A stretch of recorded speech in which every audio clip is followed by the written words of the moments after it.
Dear student, welcome to Ujjwal law classes. आज मैं आपको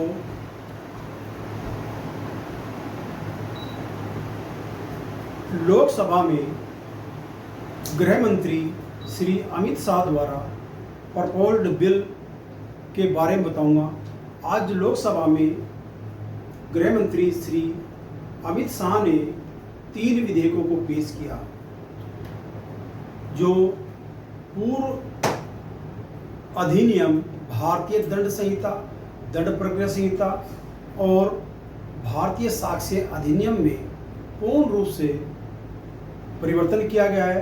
यानी कि उनकी जगह ये जो विधेयक हैं कानून का रूप धारण करेंगे। अभी ये लोकसभा में पेश किया गया है और इस पर जो है चर्चा विचार विमर्श होगा। ये विधेयक हैं भारतीय न्याय संहिता विधेयक 2023, भारतीय नागरिक सुरक्षा संहिता 2023 और भारतीय साक्ष्य विधेयक 2023। इन तीनों बिलों को पेश किया गया है और इनमें जो जो महत्वपूर्ण परिवर्तन हुए हैं उनके बारे में मैं आपसे थोड़ा संक्षेप रूप में विचार विमर्श करूँगा, बताऊँगा। पहले हम करते हैं भारतीय दंड संहिता, जिसको कि भारतीय न्यायिक संहिता विधेयक 2023 के रूप में पेश किया गया है। जो हम वहाँ भारतीय दंड संहिता में जो अपराध थे उनमें से कुछ अपराधों को जो है निकाल दिया गया है। जैसे कि बहुत दिनों से मांग चल रही थी कि देशद्रोह जो सेक्शन 124A में था उसको जो समाप्त कर देना चाहिए।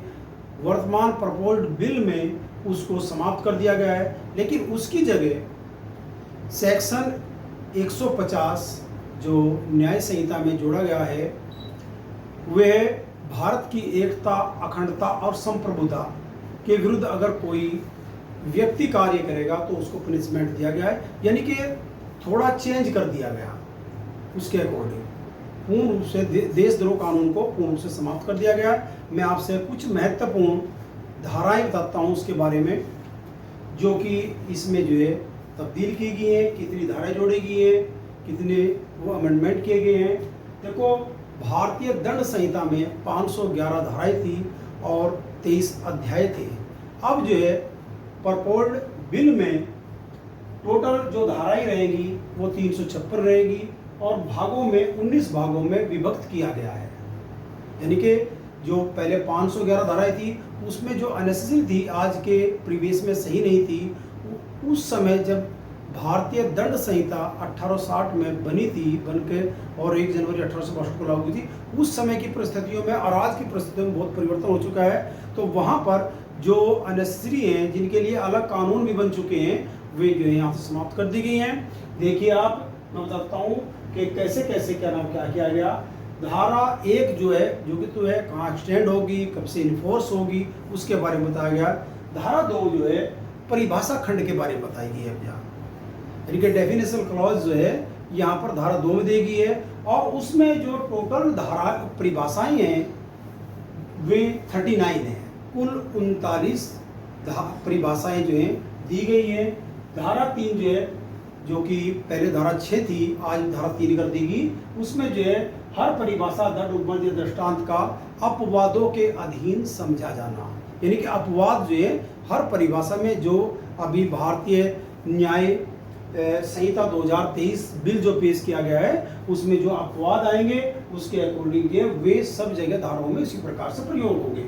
यहाँ पर जो सामान्य अपवाद बताए गए हैं, जो अपवाद हैं वे धारा 14 से लेकर 33 तक। यानी कि देखो, पहले 76 से लेकर 106 तक का प्रावधान था, उनमें भी जो अननेसेसरी थी उनको समाप्त कर दिया गया या किसी और उपबंध के साथ सम्मानित कर दी गई। तो यहाँ पर अब धारा 14 से लेकर 33 तक सामान्य अपवाद बताए गए, जिसके लिए चैप्टर है 3। पहले 4 चैप्टर था, अब 3 चैप्टर है। तो उसके बारे में दंड, जो कि भारतीय दंड संहिता में धारा 53 में था, दंड का उपबंध जो है अब धारा 4 में किया गया है। इसी प्रकार से जो दुष्प्रेरण अबेटमेंट था अब 45 धारा 45 में कर दिया गया, पहले 107 में डिफाइन था। उसके बाद जो है आपराधिक षड्यंत्र जो 120A में था उसको जो है धारा 61 में कर दिया गया है। रेप की धारा जो है 376 से 63 कर दी गई है। धारा 98 आपराधिक मानव वध, यानी कि जो 299 धारा थी उसको जो है अब 98 कर दिया गया है, और उसका जो पनिशमेंट है वो धारा 100 में दिया गया है। धारा 99 मर्डर से संबंधित है, तो 300 में परिभाषित थी मर्डर, वो परिभाषा अब 99 में है और उसका दंड जो है 101 में है। इस प्रकार से भारतीय दंड संहिता के प्रावधानों में धाराओं में तब्दीली की गई है। हालांकि परिभाषा मैंने देखा कि अधिकांशतः वही है, थोड़ा बहुत चेंज किया गया कहीं ना कहीं, और अधिकांशतः ये मैंने महत्वपूर्ण धाराएं जो है आपसे इस प्रकार से बताई हैं।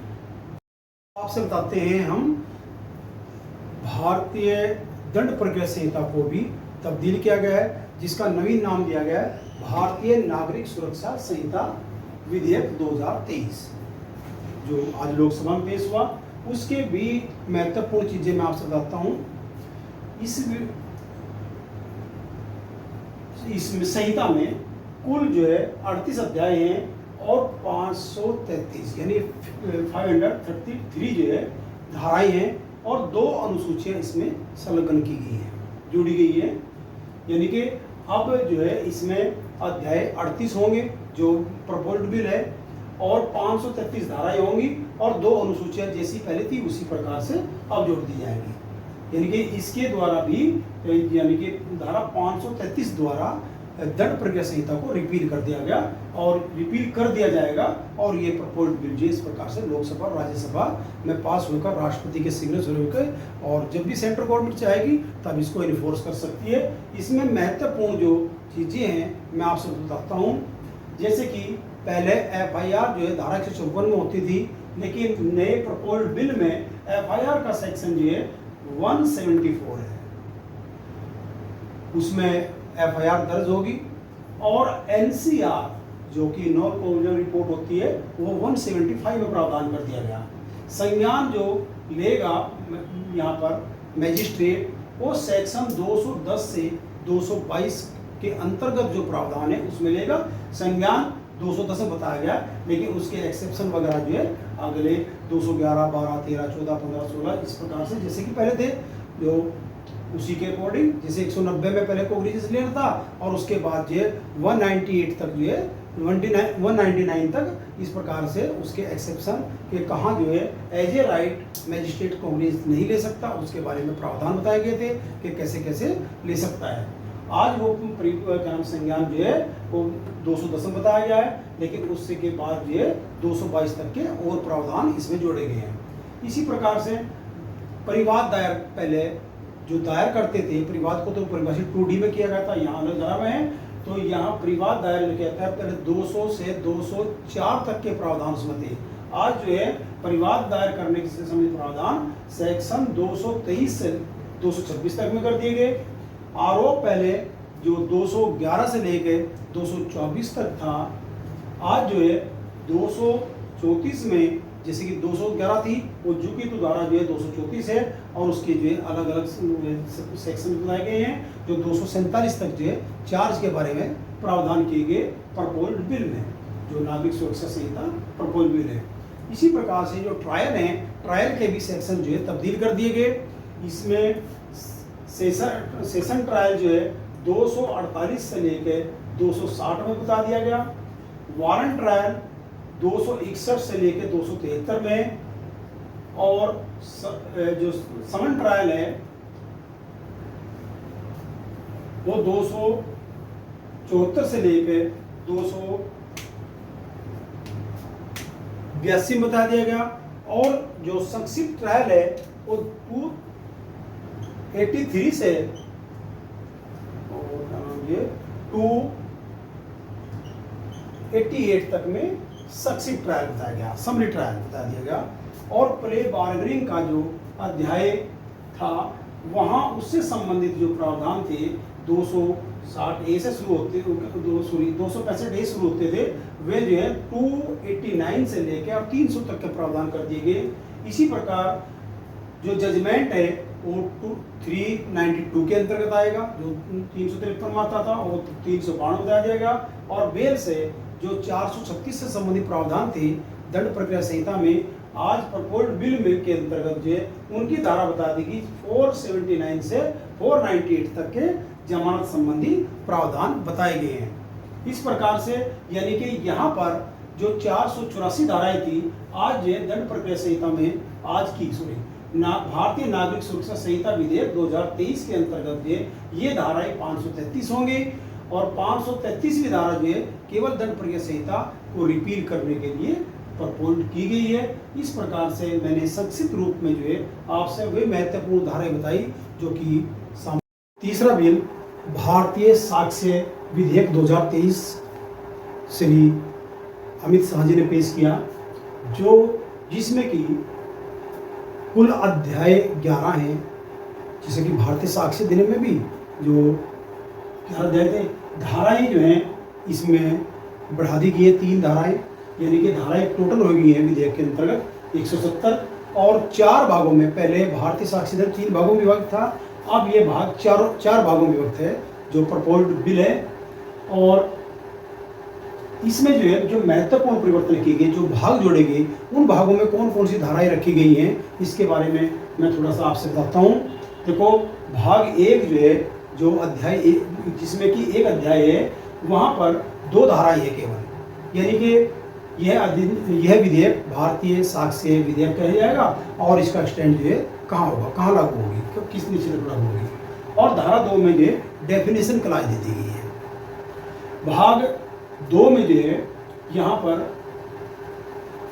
जो चैप्टर 2 संबंधित है तथ्यों की सुसंगति से संबंधित जो है यानी कि धाराएं हैं जो धारा 3 से लेकर 50 तक है, यानी कि भाग 2 में धारा 3 से लेकर 50 तक के प्रावधान किए गए हैं जो तथ्यों की सुसंगति यानी कि रिलेवेंट फैक्ट से संबंधित हैं।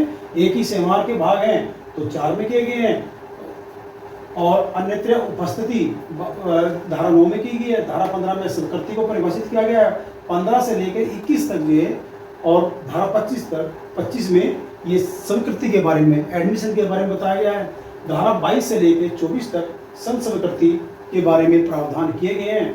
सह अभियुक्त जो धारा 30 में था पहले भारतीय साक्ष्य अधिनियम 1872 में, आज जो है वो धारा 24 में सह अभियुक्त को के बारे में बता दिया गया। डीडी जो 32 में थी वो धारा 26 में कर दी गई है। धारा 39 से 45 तक जो है एक्सपर्ट ओपिनियन के बारे में प्रावधान किए गए हैं।